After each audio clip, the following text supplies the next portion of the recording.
We're opening with zero suspense. The judge wastes no time. Daniel walks in hoping for mercy, but the courtroom energy says otherwise. When a judge begins with, as previously stated, it usually means the decision was made long before he stepped into the room. Is calling 2025 CR 003092, State versus Daniel Joseph Banga. Can I have parties announced for the record? And are you Mr. Banga? Counsel, have you received all discovery? Did you review it with your client?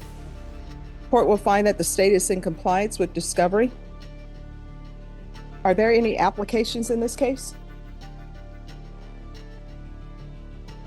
Mr. Banga, did you review the true bill of indictment with your attorney? Did you understand it? Counsel, do you waive the reading of the indictment? State, are you proceeding on the indictment as presented?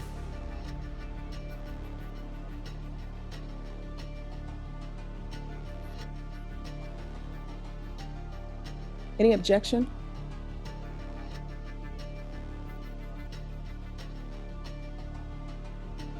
Mr. Banga, did you review the court admonishments with your attorney? Did you understand it and sign it in all the appropriate places? And count 4.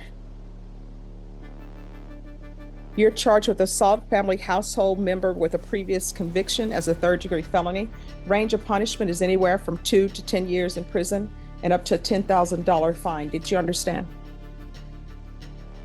This whole exchange may feel routine, but it's actually the backbone of due process. The judge is making sure Daniel understood the indictment, because if he didn't, his entire plea could unravel on appeal. These questions aren't small talk, they're legal landmines. All right, off the record for a moment.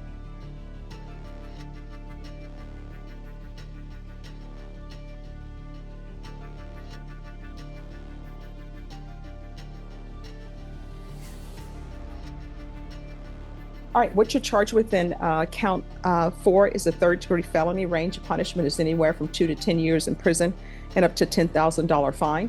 If you have a plea with the state, the court does not have to follow your plea. If for any reason the court does not follow your plea and gives you more than you bargained for, the fact that you entered a plea will not be used against you, and you will be allowed to withdraw your plea. Did you understand?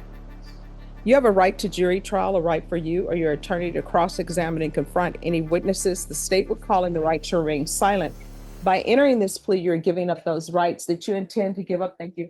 Give up those rights and enter into a plea in this case. Counsel, has your client been able to provide you with any defenses? Do you believe he has a rational as well as a factual understanding of the charges against him? Do you believe he's currently competent and was legally sane at the time of the offense?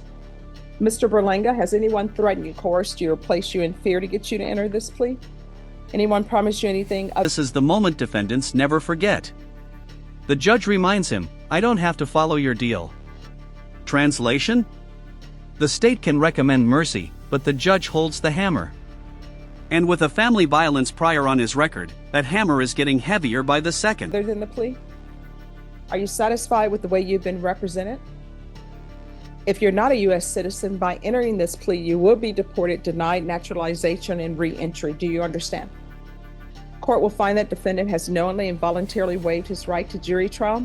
Did you review the plea bargain page with your attorney? Did you understand it? According to the plea, the state is proceeding on count 4. Punishment is to be assessed at 3 years in the prison. There's a $1,500 fine, no applications. The state will take in consideration 2025 AL 001676. There's an affirmative finding of family violence, and there's to be no contact with the complainant. Did you understand with an affirmative finding of family violence, you're not allowed to own or possess any weapons or ammunition?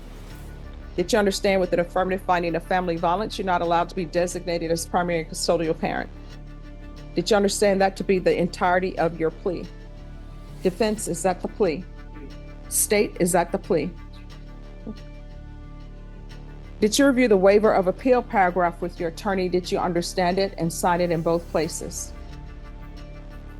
Did you understand by signing that you're waiving your right to appeal? The only items that can be appealed are written pretrial motions that have been filed, heard, and ruled upon by the court. Did you understand? Counsel, are there any such motions? Then to the offenses charged in count 4, how do you plead? Guilty, not guilty, or no contest? State, any evidence? All right. And have you had a chance to speak with the complainant? All right, thank you. State, you may be excused. Did you review the waiver and stipulations with your attorney? Did you understand it and sign it in all the appropriate places? Again, did you understand you have a right to jury trial, a right for you or your attorney to cross-examine and confront any witnesses the state would call in the right to remain silent?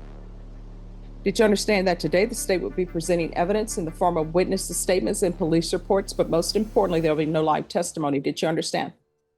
Court will find that defendant has knowingly and voluntarily waived and consented to stipulation of testimony and stipulations. Court will accept into evidence states exhibits 1 and attachments and review the same.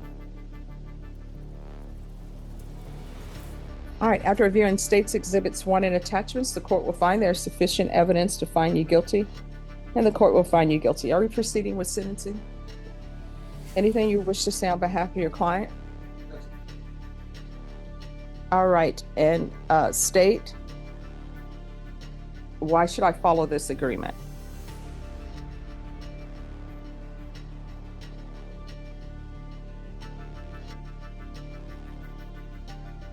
Okay. All right.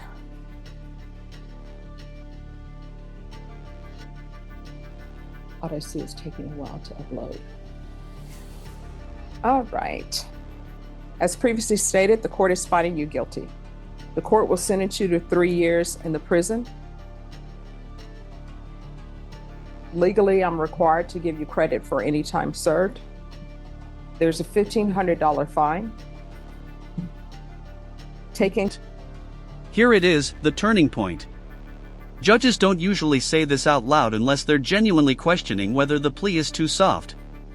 When she asks the state, "Why should I follow this?" it signals one thing: she's not convinced Daniel deserves the deal he negotiated. Consideration 2025 AL 001676. There's an affirmative finding of family violence. There's to be no contact with the complainant. I'll ask for the therapeutic community based upon the police reports saying there was meth there. There's to be no residing in households with minors and no unsupervised contact with minors. Counsel, is there anything else with regards to sentencing? Did you review the document entitled Trial Court Certification of Defendant's Rights to Appeal with your attorney? Did you understand it and sign it? Because this is a plea bargain agreement, because I followed your plea bargain agreement, and because you waived your right to appeal, you do not have the court's permission to appeal. Because this is a felony conviction and an affirmative finding of family violence, you're not allowed to own or possess any weapons or ammunition. If you have a question of what that is, you'll need to speak to an attorney. Do you understand? You're going to have to work on your anger and figure out why you behave the way you do. Otherwise, you're going to end up spending a lot of time in prison. You understand? Good luck to you. That final warning isn't just courtroom etiquette, it's a reality check. 3 years, family restrictions, no contact orders, loss of parental rights, and on top of all that, the judge basically says, fix your anger or you'll be back. This is the justice system's version of tough love.